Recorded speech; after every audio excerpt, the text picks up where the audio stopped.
Ya, jumpa lagi sama gue Ferry Debon di channel T4C, Tech for Creative Indonesia. Channel dimana kita ngebahas mengenai gadget dan juga teknologi yang berhubungan dengan pekerjaan di industri kreatif. Udah lama gue nggak bikin konten, hampir 6 bulan. Dikarenakan kita pindah dari kantor yang lama di mana studio YouTube gue setup di sana. Sekarang gue kebanyakan kerja dari rumah alias work from home. Dan baru sekarang nih gue bisa setup workspace yang kira-kira proper buat gue showcase di konten YouTube gue. Nah, di kesempatan kali ini gue akan coba mengulas satu-satu setup WFH desktop gue, berikut juga gadget ekosistem yang gue gunakan untuk workflow gue sehari-hari. Nah, since pandemi nampaknya belum akan segera berakhir, gue rasa penting ya buat kita, terutama yang terpaksa untuk bekerja dari rumah alias WFH, untuk create space atau desktop setup yang bisa menunjang kegiatan kita sehari-hari. Pastinya teknologi yang digunain nggak selalu harus yang the latest technology atau the latest gadget, tapi paling nggak cukup mumpuni atau cukup untuk bisa mensupport kerjaan kita sehari-hari. Dengan memiliki setup yang proper, tentunya mood kerja kita pastinya akan jadi lebih meningkat dan otomatis akan berimpact positif pada produktivitas kita juga. Nah, yang menjadi jantung daripada gadget ekosistem gue adalah MacBook Pro, keluaran lama ya, keluaran tahun 2016, first generation Retina Touch Bar dengan prosesor Intel Quad-Core. Dia memiliki internal SSD sebesar 256 dan juga RAM-nya 16 GB. Kenapa gue belum upgrade ke yang 16 inch atau bahkan yang M1? Ya, dikarenakan memang secara performa masih cukup lah untuk menunjang workflow gue. Kerjaan gue sendiri bagi dua ya. Kalau misalnya pada saat most of the time gue adalah ngerjain proposal presentasi pitching untuk kegiatan event ataupun event virtual, dan kemudian juga untuk video editing dengan device yang gue punya ini, si MacBook Pro keluaran tahun 2016 ini masih cukup sanggup lah untuk bisa menunjang performa editing dari kerjaan-kerjaan project file gue. Gue sendiri kebanyakan record footage-nya dalam resolusi Full HD dan mesinnya masih sangat cukup sih untuk bisa menunjang kebutuhan editing gue. Since internal SSD gue cuma 256, gue sangat dibantu oleh gadget gue yang satu ini, external SSD dari SanDisk ya, SanDisk Extreme Pro dengan kapasitas 500 GB. Transfer rate-nya dia tuh read and write mencapai 1 GB per second, pernah gue ulas sebelumnya di satu edisi khusus. Jadi semua project file, semua footage daripada project yang sedang gue edit biasanya gue save di sini. Kemudian gue langsung edit dari sini di DaVinci. Itu nggak ada lagging sama sekali. Semua experience-nya sangat seamless ya, scrolling timeline apa segala macam, editing pokoknya nggak ada kendala lah, nggak ada lagging sama sekali. Ini sangat membantu ya buat kalian yang punya MacBook Pro cuman kapasitas internal storage-nya terbatas. Kemudian untuk hard disk konvensional buat backup data ada dua yang gue pakai, Transcend untuk time machine untuk nge-backup si MacBook Pro on a regular basis gitu ya. Dan satu lagi gue pakai Adata yang 2 tera, ini biasanya buat nge-backup file-file media ataupun file-file project file yang gede-gede dari project-project yang memang udah rampung.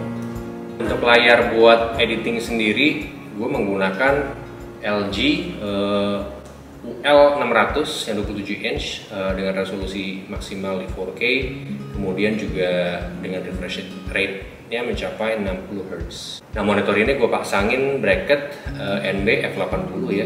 Harganya sangat murah ya, nggak nyampe 300.000, cuman performanya juga sangat kokoh, sangat sturdy, build materialnya juga sangat bagus. Gue so far cukup puas sih dengan performa si monitor maupun dengan kekuatan si bracketnya itu sendiri. Untuk keyboard, gue pakai Logitech MK380. Ini gue dapet referensi dari salah satu review di PC Mac kalau nggak salah. Dia terpilih sebagai best budget external keyboard untuk MacBook Pro atau untuk Mac Mini. Dia memang hybrid dan button-buttonnya memang dibuat untuk bisa di mapping dengan fungsi-fungsi yang ada di macOS. Untuk mouse, seperti kebanyakan content creator lainnya, gue pakai Logitech Master Series MX3. So far gue sangat puas ya, baru gue coba nih, belum lama gue beli. Gue coba untuk ngedit di DaVinci Resolve tuh, karena dia ada horizontal scrollingnya, itu sangat membantu buat proses editing. Untuk speaker, gue cukup pakai si Edifier desktop yang kecil ini. Dia USB power, misalnya memang gue butuh untuk sound mastering yang mungkin lebih detail, gue biasanya pakai headphone ya, ada Pioneer headphone lama gue yang bisa lah untuk menunjang mastering yang mungkin lebih serius. Nah, semua gadget ekosistem gue ini terkonek dengan USB-C dock Baseus 17-in-1. Dia itu comes with a charger gitu ya, tapi dia juga bisa di power oleh charger dari MacBook Pro ya lewat koneksi USB-C-nya. Nah, nanti gue akan melakukan satu episode khusus untuk review si Baseus 17-in-1 ini. So far gue sangat puas sih dengan performanya, gokil ya. Ada 2 HDMI input output, terus kemudian juga 3 USB-C input. Itu so far HDMI outputnya gue tes ke layar, gambarnya tajam gitu ya. Kalau misalnya kalian tahu kan kadang-kadang beda kabel atau beda hub aja tuh bisa pengaruh ke resolusi dan juga ketajaman dari gambar yang dihasilkan. Nah, untuk content creation sendiri mulai tahun ini gue menggunakan Sony ZV-1 gitu ya, karena sangat praktis. Dia resolusinya bisa 4K up to 30 frames per second, kemudian juga lensanya juga size ya, 24-70 kalau misalnya full frame equivalentnya, dengan bukaan 1.8 sampai 2.8. Jadi cukup banget buat menunjang workflow gue. Dia juga bisa flat picture profile, built-in mic-nya udah bagus, dan ada input untuk eksternal microphone-nya juga. Kelebihan utamanya yang paling gue suka itu memang adalah si flat picture profile-nya tadi sih. Ada S-Log lah, ada HLG lah, jadi kalaupun misalnya kalian nggak puas dengan picture profile standar yang ada, kalian bisa selalu grading footage-nya di software editing. Oke, demikianlah overview dari gadget ekosistem gue dan juga WFH desktop setup yang bisa gue share dengan kalian hari ini. Mudah-mudahan bisa menjadi inspirasi dan juga referensi ya. Ini juga gue tidak semuanya state of the art, banyak hal-hal yang lama juga. Namun again, bisa kita ciptakan sebuah desktop yang nyaman dan meng-create mood kreativitas kita untuk muncul gitu ya. Itu pastinya akan membantu kita dalam pekerjaan, kita jadi semakin produktif, kita juga moodnya bagus lah dalam meng-create konten atau meng-create output kreatif lainnya.